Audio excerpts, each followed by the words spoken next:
Isang mapagpalang araw na naman sa ating lahat mga busing. Welcome back to my YouTube channel. For today's video, update muna tayo sa aming ginagawa dito.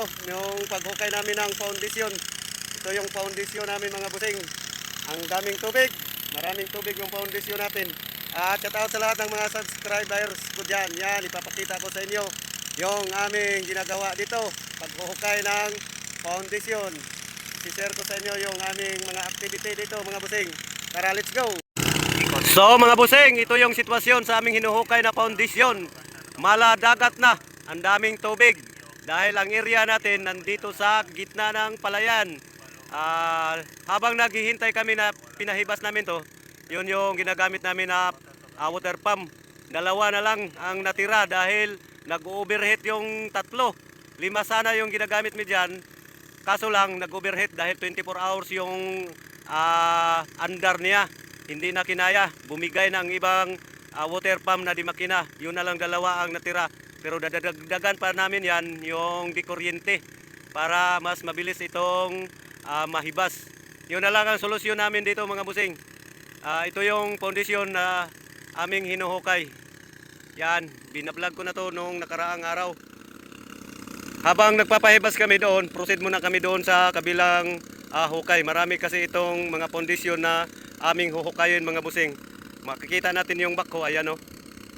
Yung mga heavy equipment natin, proceed tayo muna doon habang nagpapahibas tayo dito. Ito lang muna mga busing. Problema kasi ito yung tubig. Ito ang kalaban namin pag maghukay kami ng foundation, lalong-lalo na sa area natin na matubig. Dahil dito ay palayan naman o. Kita natin yan, palayan. Ito yung problema namin mga busing. Hindi tayo makausad ng mabilis. Hindi tayo makapundar ng mabilis dito dahil sa tubig. Yung backhoe natin dito hindi makalusong dahil hindi nila makikita yung huhukayin nila na lupa. At habang nagpapahibas tayo, proceed muna tayo doon sa kabilang hukay mga busing. Ayan. Ito yung sitwasyon namin dito. Problemado kami dito sa tubig. Pero gagawa natin to ng solusyon. May mga pamaraan tayo dito. Kailangan dagdagan natin yung water pump. Palitan natin yung nasira. Nandoon yung nasirang 3 water pump mga busing. Papalitan natin para mas mabiling maubos ang tubig na ito. Malalim masyado na to mga busing. At ang lawak pa ng ating foundation, no? Ito yung foundation natin, parang isang kahon na pispan. Parang pispan na, maladagat na yung ating foundation. Diyan sa gitna, maghukay pa kami. Dahil hindi pa namin nakuha yung tamang elevation o lalim sa ating foundation. So, okay mga busing, habang naghintay tayo ng paghiba sa kabilang foundation, dito muna tayo proceed. May foundation na rin dito. Kaso, ang dami pang tubig, oh. Matubig rin, pero pinaki-clearing namin. Kaya maka-skibit kami dito. Clearing lang muna. Para habang naghintay doon sa natin, paghibas. Dahil hukayin pa yun para makuha na yung tamang elevation sa lalim sa ating foundation.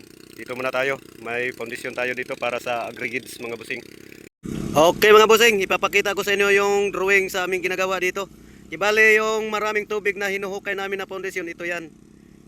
Line 1 at saka itong line 2. Kaya malaki yung hinuhukay namin dito. Dahil yung taas nito is 25 meters. Galing dito hanggang dyan, 25 meters. At tapos yung lapad niya, 14.6 meters. Kaya malaki yung hinuhukay namin doon. Yung may tubig yun, yung pinapakita ko kanina, yung maraming tubig, ito yan. Ito yung banda mga busing. Ayan, ito yung hinuhukay namin.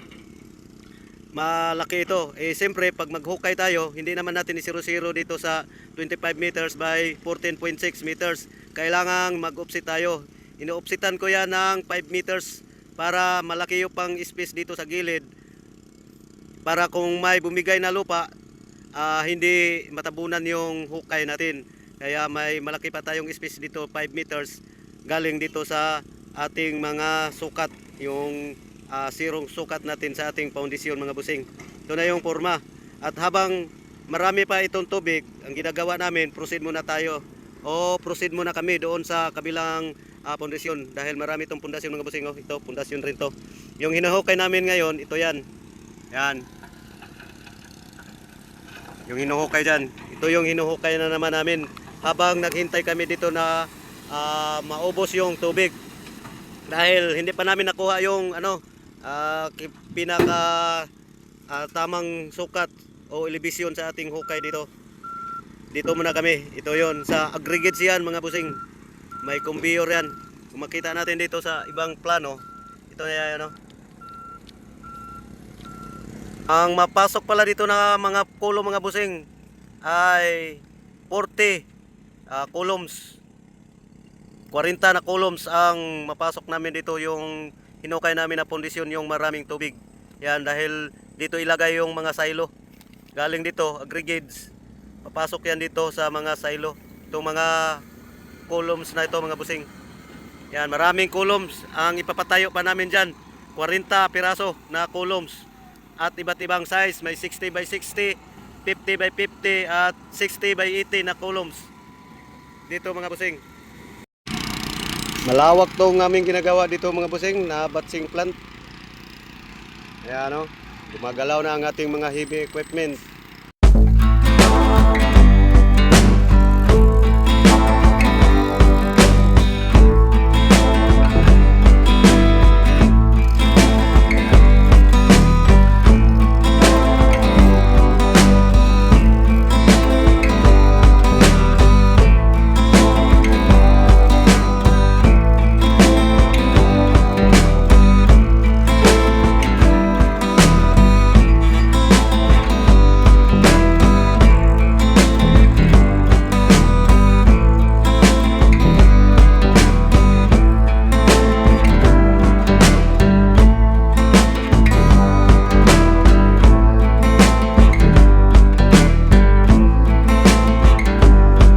Yun mga busing, hanggang dito lang muna yung ating video. Thank you for watching. At salamat sa inyong panonood. Mabuhay tayong mga construction workers. Bye bye. Thank you. God bless. At subscribe for more.